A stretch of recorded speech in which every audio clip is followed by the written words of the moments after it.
Dmitry Nikolaevich, don't bother me. I remember exactly that we gave the keys only to you. What other guests? Tamara nervously clutched the phone, feeling rage boiling up inside. A guilty sigh was heard on the other end of the line. Well, Tamachka, you see, it happened that way. Vidka and Marina arrived unexpectedly, and Jenka was visiting them as a wife. They couldn't throw people out into the street. Tamara rolled her eyes. Her father-in-law always knew how to justify any situation. Out into the street, and couldn't you offer them your apartment? Or book a hotel? Well, I'm renovating, you know that. And it's inconvenient with children, they're noisy. So at my dacha, it's convenient for them to make noise. Tamara heard someone laughing loudly and clinking dishes in the background. The speakerphone was clearly on in the receiver. Her father-in-law's voice seemed to be coming from far away. Are the shashliks ready yet? An unfamiliar female voice sounded. Tell Tomka to bring some vodka. We're running low, came Jenka's bass voice, whom Tamara had seen only once at her husband Kostya's wedding. Are they drunk? She hissed into the phone. Oh, come on, they're just having a good time. Her father-in-law tried to calm her down. Tamara abruptly hung up and turned to her husband, who had just gotten out of the shower with a towel around his hips. Kostya, your relatives have set up a den at our dacha. Her husband raised his eyebrows in bewilderment. What do you mean? I only gave the keys to my father. He just wanted to go fishing on the weekend. Quote. Go fishing? Tamara chuckled sarcastically. Your entire family is already there. And judging by their voices, not just family. Kostya sighed and started getting dressed. Okay, don't get worked up. Let's go and figure it out. Maybe it's nothing serious. Nothing serious, Tamara flared up. We've been working our asses off for 2 weeks to get the area in order. I planted roses last week, and now drunk Jenka is probably grilling shashlik right on my flower beds. All the way to the dacha, and that's an hour and a half away. Tamara was silent, staring out the window. Kostya tried to start a conversation several times, but was met with an icy ugu or whatever you say. When they turned onto a country road leading to the dacha village, loud music reached their ears. Someone's drunken voice was singing Vladimirsky Central out of tune. Just don't tell me it's from our area, Tamara moaned. Kostya guiltily pursed his lips. Well, it looks like it. When they drove up to the gate, an impressive picture appeared before their eyes. There were at least 5 cars parked in the area in front of the house. Among them, Tamara noticed an old Lada of her father-in-law, Victor's Jeep, Kostya's brother and a couple of other unfamiliar foreign cars, even a motorcycle. Oh, my God, was all she said as she got out of the car. And inside the area, there was complete madness. Folding tables filled with bottles and snacks were set up everywhere. A loudspeaker was blaring on the veranda. Someone was swimming in an inflatable pool, the very one Tamara had kept for her nephew. A group of men surrounded a barbecue set up right in the middle of the lawn. And yes, her worst fears were confirmed. Shish kebabs were being grilled next to a flower bed, and someone even managed to use one of her garden shovels as a skewer. You're crazy, Tamara screamed, throwing open the gate. The music suddenly stopped. All heads turned in their direction. Oh, the kids have arrived. Dmitry Nikolaevich, Kostya's father, announced joyfully, stepping forward with a glass in his hand. We weren't expecting you. Yes, I see, Tamara Skyzubi said through gritted teeth. Kostyan! Jenka yelled, waving a skewer. Come here, bro. We're having the party of the century here. Quote. Kostya shifted from foot to foot, clearly not knowing what to do with himself. Dad, you said you wanted to go fishing. Alone. Quote. Dmitry Nikolaevich shrugged. That's what I was planning on doing, but then Vidka dropped by, then Jenko called. One word led to another. And you decided to set up a hangout here? Quote. Tamara finished for him. Who are all these people? She pointed to a group of strangers who had already begun to slowly disperse, sensing the approaching storm. Yes, friends of friends, the father-in-law waved his hand. Good guys.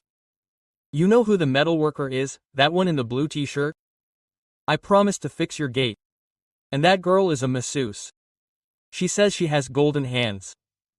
They decided to open a massage parlor at my dacha. Tamara felt how everything inside her was seething with rage. Quote, Tamachka, why are you so worked up? Her father-in-law tried to calm her down. Let's take a little walk and then go our separate ways. No harm done. At that moment, a half-naked girl jumped out of the pool with a squeal and, giggling, ran to the house. No harm done, Tamara asked again. And what is this? She pointed to a crushed flower bed next to the pool. A black magic rose. Do you know how much I paid for it? 5,000 for one seedling. The house was no better. The kitchen was littered with dirty dishes. There were bags and some packages lying around in the living room.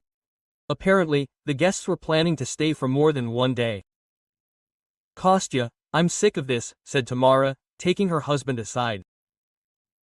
Either they leave, or we leave. Tamachka, at least let them have a bite to eat. Kostya tried to soften the situation. Look how happy your father is. That is, you care more about your father's joy than my feelings. Tamara narrowed her eyes. I didn't say that, but I implied it. Their squabble was interrupted by Victor, Kostya's older brother. Tall, with the same bald spots on his forehead as Yuvik. He had a special talent for appearing at the most inopportune moment. Quote, Hey, young people, stop whispering. Come to the table, I'll give a toast. What's the toast for, Vidya? Tamara asked wearily. For illegal entry, for damage to property. Victor raised his eyebrows. Wow, how serious we are. A meeting, of course, we haven't seen each other for 6 months. And we wouldn't have seen each other for another 6 months if they hadn't broken into our dacha, Tamara muttered. But Victor had already dragged Kostya to the table with him. The next hour turned into a real nightmare for Tamara. She sat at the table, surrounded by a noisy crowd of her husband's relatives and their incomprehensible acquaintances, and felt a hurricane growing inside her. Now one, now another guest tried to draw her into conversation, but received only a polite smile and short phrases in response. And Tomka is not very talkative today, Jinka noted loudly, throwing back another shot. What, have you swallowed your tongue? But you can't swallow yours, Tamara snapped. An awkward silence hung over the table. Come on, let's not quarrel, the father-in-law intervened. We are one family, after all. Family? Tamara rose from the table. Family does not barge in without asking. Family respects other people's boundaries, and you are just consumers. Quote. Tomka, Kostya snapped at her. What, Tomka? By the way, I worked like crazy to get this house in order. I toiled in the garden every weekend, and you tore it all down in one day. Oh, come on, Victor waved his hand. It's just a penny. Well, they'll trample the lawn, and a new one will grow. Do you even realize how much these seedlings cost? How long does it take to grow a decent lawn? Tamara felt her eyes fill with tears of helplessness. God, you're so mercenary. Victor's wife Marina, a plump blonde with a perpetually dissatisfied face, drawled. All about money. Yes, about money. And have you thought about family ties? What ties? Tamara flared up. We see each other once every 6 months on big holidays, and even then you're always trying to beg for something. After this tirade, she grabbed her bag and jumped out from behind the table. Kostya followed her. Tamachka, where are you going? Home. And I advise you to do the same, if you still consider yourself my husband. And what about them? Kostya nodded towards the house, where the fun continued.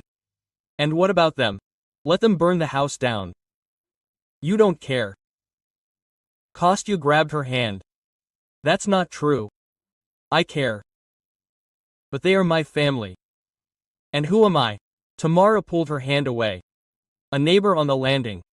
At that moment, her father-in-law came out of the house with a bottle in his hand. Children, come on, like a cat and a dog. Let's make peace. We haven't finished the shashlik yet. We're leaving, Tamara snapped. Where are you going tonight? I see. Stay, there's enough room for everyone. There's not enough room for me in my own house. Tamara laughed bitterly. Dmitry Nikolaevich, do you even understand what you've done? Her father-in-law frowned in bewilderment. What have I done? We sat, had a drink, and had a cultural rest. You turned my dacha into a thoroughfare, dragged in a crowd of strangers, and ruined my flower beds. You're exaggerating, Tomka, the father-in-law waved his hand. So what, flower beds, flowers, they're flowers, to bloom and wither. Will you plant new ones? Tamara took a deep breath, trying to calm down. Pack your things. Everything by the morning, so that no one is here. Are you kicking us out? The father-in-law was sincerely surprised. Yes, I am kicking you out, because we didn't invite you to our dacha to relax, and you even dragged your relatives along without even asking permission. Her voice sounded so harsh that even Kostya flinched. Tomka, the father-in-law began, but she interrupted him. No, I'm not joking. I'll check in the morning. With these words, the woman turned around and went to the car. Kostya hesitated, turning his wife's gaze to his father. Son, just tell your fury that we did nothing wrong. Dad, get your license, Kostya suddenly said firmly. You should have asked. And he hurried after his wife. They were silent the entire way back. Only when they were right at the house did Kostya decide to speak. Tomochka, you understand that I couldn't protect our home, I couldn't put my father in his place, I couldn't choose between my feelings and their fun. Kostya sighed. My father was always like this. Don't feed me with bread, let me have company. He didn't mean it out of malice. I know he didn't mean it out of malice, but that doesn't make it any easier. We saved up for this dacha for 3 years. I put aside every penny, denied myself everything, and for them it's just a place to drink. In the apartment, Tamara immediately went to the bathroom to wash off the dust and resentment. When she came out, Kostya was sitting in the kitchen with a phone in his hands. Did you call your dad? She asked, pouring herself some tea. Yes, he said that they would all leave in the morning. And he asked me to convey his apologies. Quote. Tamara chuckled. That means he doesn't want to apologize himself. You know Dad, he's proud. Just like me, Kostya, just like me. The next morning Tamara woke up in a determined mood. She and Kostya went to the dacha again. They checked to see if the relatives had kept their word. To their surprise, the area was empty. No cars, no motorcycle. Only traces of yesterday's fun, crumpled plastic cups, oku, crushed flowers. Quote. Well, they've left, Kostya said with relief. Now everything is fine. Tamara silently walked around the area, assessing the damage. Trampled flower beds, scorched grass near the barbecue, a pile of garbage by the fence. Quote. No, it's not fine, she shook her head. Look what they did. I'll fix it. I promise. Kostya came up and put his arm around her shoulders. I'll plant new flowers, restore the lawn. It's not about the flowers, Kostya, it's about respect. They don't respect us at all. Tamara sighed and leaned against her husband's shoulder. Do you know what's most offensive? That I've never been one of them. Always a stranger. Tom is like an upstart, Tomka is a careerist. They even whispered at our wedding that I was screwing you over because of the apartment. Kostya hugged his wife tighter. Don't talk nonsense. They're just simple people. They don't know how to express their feelings. More likely, they don't want to take other people's feelings into account, Tamara corrected him. The couple slowly entered the house. There was real chaos inside. Dirty dishes, empty bottles, someone's forgotten scarf on the couch. Oh my God! Tamara moaned, opening the refrigerator. They ate everything, even the steaks I marinated for the barbecue. And what is this? On the top shelf stood an empty 3-liter jar with a note. Thank you for the cucumbers, very tasty. Teach Marinka the recipe, Vidyok. Tamara took out the note and silently handed her the bones. He looked down in guilt. I'll fix everything, repeated her husband. I promise. All day they tidied up the dacha. Kostya took out the trash and fixed the broken garden furniture, and Tamara tried to save what was left of her flower beds. By evening they were exhausted, but the plot again looked like a lived-in place, and not a field after a battle. Just as they were about to have a snack on the veranda, they heard the sound of an approaching car. Tamara sighed. Just don't tell me they came back. But the turn showed up not her father-in-law, but an unfamiliar middle-aged woman with bright red hair. 2 teenage children were walking behind her. Hello, she waved her hand happily. You must be Tamara. Tamara nodded, puzzled. And you? I'm Alla, Jenka's wife. We didn't have time to meet yesterday. I arrived late with the children, and you had already left. Quote, Tamara cast a quick glance at Kostya. He looked no less surprised. Alla, hello, Tamara began cautiously. But Dmitry Nikolaevich said that everyone would leave in the morning. Oh, they left. Alla waved her hand. And Dmitry Nikolaevich told us that we could stay another day. The children want to swim, and you have a river nearby. Quote. Tamara felt the blood rush to her face. Dmitry Nikolaevich said, well, yes. He said, you gave permission. Kostya stood between the women. There was a misunderstanding. Alla, father had no right. What do you mean? Alla frowned. We were stuck in a traffic jam for 3 hours to get here. I'm very sorry, Tamara said firmly. But you can't stay. How can't we? Alla stubbornly pursed her lips. Dmitry Nikolaevich said, Dmitry Nikolaevich is not the owner of this dacha, Tamara snapped. Quote. And I didn't give permission. I understand, Alla muttered. Jenka warned you that you have a temper. Quote. Okay, let's go. Just know that now all your relatives will be talking about you. I don't care, Tamara answered calmly, although inside she was seething with anger. When Alla left with the children, Tamara dialed her father-in-law's number. Quote, Dmitry Nikolaevich, what are you doing? She began without preamble. Why did you tell Jenka's wife that she could stay?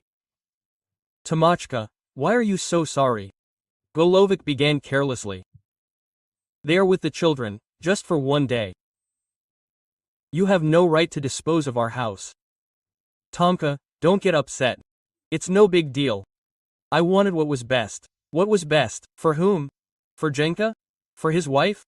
And have you thought about Kostya and me? Tamara felt her voice trembling. Darling, why are you so worked up? We are family, you wouldn't suggest it to strangers. That's the point. For you, dividing into yours and strangers is normal. But I will always be a stranger to you. What are you say, Tamachka? You know what, Dmitry Nikolaevich? Never again, do you hear? Never come here without an invitation and give me back the keys. With these words she hung up. Kostya looked at her with a mixture of admiration and anxiety. Are you serious about the keys? Absolutely. Until your father learns to respect our boundaries, he has no business here. 2 months passed. Tamara tried to forget that terrible day when their dacha turned into a walk-through yard. She restored the flower beds, reseeded the lawn, planted the cucumbers that Victor liked so much again, but this time with the thought that she would eat them herself, and not treat uninvited guests. Kostya, to his credit, began to pay more attention to her feelings. He even put a new lock on the gate so that no one could enter without their knowledge. One weekend, when they were lounging on the veranda, enjoying the silence and the aroma of the blooming garden, the gate bell rang. Tamara tensed up. Are you waiting for someone? Kostya shook his head and went to open the door. Dmitry Nikolaevich was standing at the gate with a huge bouquet of roses. Quote. Hello, he said awkwardly, shifting from foot to foot. Can I come in? Kostya looked back at Tamara, who stopped on the porch, crossing her arms over her chest. Dad, we agreed. By invitation only. I know, the father-in-law sighed, but I need to talk to Tamara. Tamara took a few steps forward. I'm listening to you. Dmitry Nikolaevich handed her the bouquet. This is for you. I came to apologize. You were right about everything. We really did drop in without asking, made a mess, and didn't think about your feelings. Tamara looked at him silently, in no hurry to take the flowers. I understand that you're angry, Sviakar continued, and you have every right to be. But I've never been good at apologizing, damn it. Anyway, I was wrong, and I promise it won't happen again. Quote. Tamara slowly took the bouquet. The roses were exactly the same as the ones she'd planted in the flower bed. Black magic. How did you know the variety? Sviakar scratched his head in embarrassment. Yes, I went around to all the gardeners in the area until I found it, they said. A rare variety. Expensive. Tamara smiled involuntarily. Expensive, that's for sure. Thank you for the flowers, Dmitry Nikolaevich.